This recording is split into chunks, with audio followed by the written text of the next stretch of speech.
Bonjour tout le monde et bienvenue pour une nouvelle vidéo. Cette vidéo a pour but de customiser votre UXlib de base. Donc c'est juste un CSS qu'on ajoute en plus. Ça modifie un peu le design, tout ça, ça rend un peu plus stylé, surtout pour les débutants qui ne savent pas où toucher au design ou quoi que ce soit. Et dans tous les cas, je déconseille très fortement de toucher au design même de UXlib, parce que vous allez faire la mise à jour de UXlib. Vous aurez plus votre design, vous serez obligé de tout recommencer à zéro. Puis même les fonctions ne seront peut-être pas du même nom et tout le reste. Donc, moi je vous propose juste un nouveau fichier qu'on fout dans le script Xlib. Au moins vous êtes tranquille. Avant de commencer la vidéo et de vous montrer comment faire, j'ai un hébergeur à vous proposer qui n'est pas cher, basé sur du 5M, qui n'est pas cher. Comme ça vous pouvez créer votre serveur qui est en développement ou même votre serveur que vous ouvrez officiellement, mais surtout pour du développement, puisque ici on parle principalement de développement. Donc vous rendez simplement sur AnoHost, faites les offres 5M, et vous avez, à partir de 4 euros, un petit serveur 5M avec 4 Go de RAM, 30 Go de stockage, ce qui est suffisant pour un serveur en développement. Et tandis que théoriquement, votre serveur ne doit pas être extrêmement lourd si vous voulez pas qu'il rame. Après, il y en a qui foutent beaucoup de véhicules et de vêtements, mais après ça, c'est votre problème. Donc voilà un petit Ryzen 7, 4 Go de RAM en DDR4, je sais il y a la 5, mais pour un serveur 5M c'est extrêmement bien. 30 Go de stockage SSD NVMe, donc l'un des plus rapides sur le marché pour l'instant, accessible niveau prix, je dis bien. Et après, on peut passer sur notre petit script. Pour notre petit CSS, vous avez juste à vous rendre sur mon GitHub du Creatif et vous aurez simplement un repo Xlib Design. Donc vous allez dessus, il y a beaucoup d'informations, mais je vais vous raccourcir le petit dilemme. Donc actuellement, j'ai mis que le thème en bleu. Après, c'est juste 2-3 choses à changer pour la couleur. Là, vous avez le petit preview.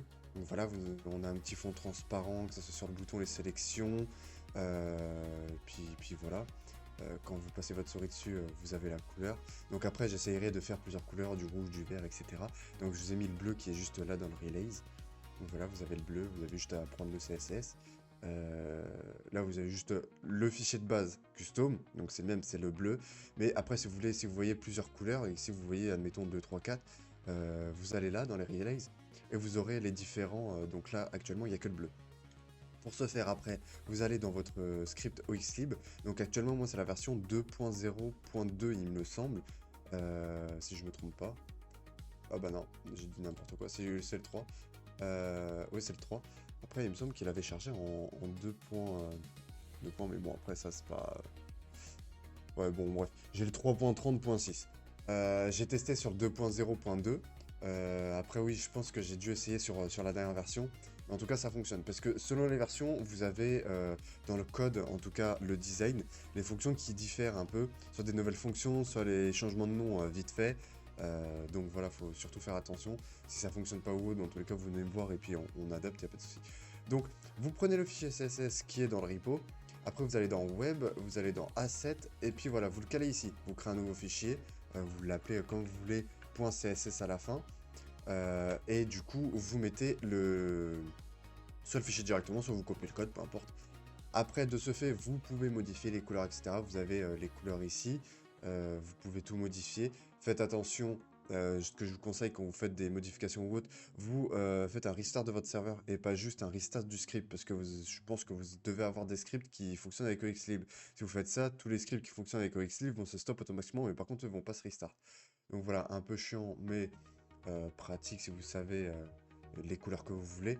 Comme moi, admettons, avec Visual Studio Code, je peux modifier les couleurs directement depuis là. Donc voilà.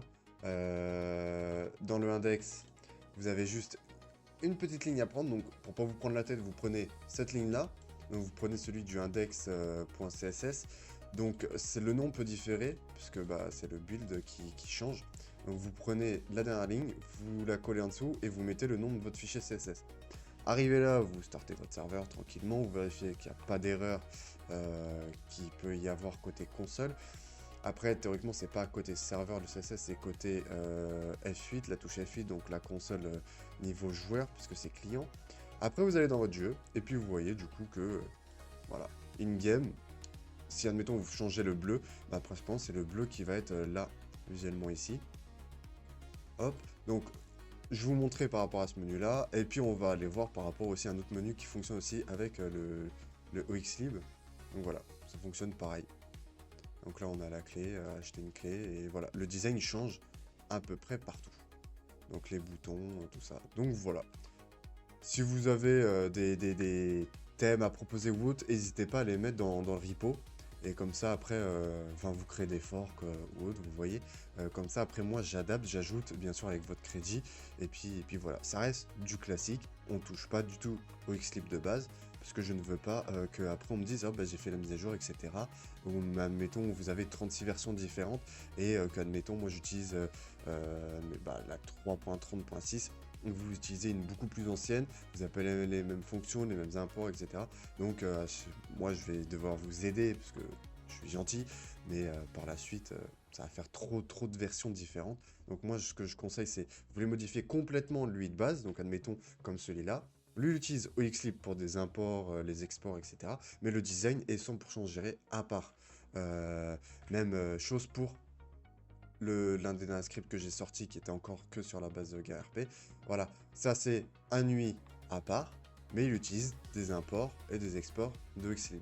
Donc voilà, après vous faites ce que vous voulez, mais moi je vous conseille fortement de ne pas toucher directement au Xlib de base. Donc voilà, moi c'est tout ce que j'avais à dire pour cette vidéo. N'hésitez pas à mettre votre thème dans le repo GitHub, et puis moi j'ajouterai au fur et à mesure, j'ajouterai des couleurs différentes, et puis voilà, c'est tout ce que j'avais à dire en tout cas pour ce petit redesign de Xlib. Si vous avez des suggestions pour de scripts à faire ou quoi que ce soit, n'hésitez pas, je suis présent. Sur ce, je vous souhaite une agréable journée, et puis je vous dis à la prochaine.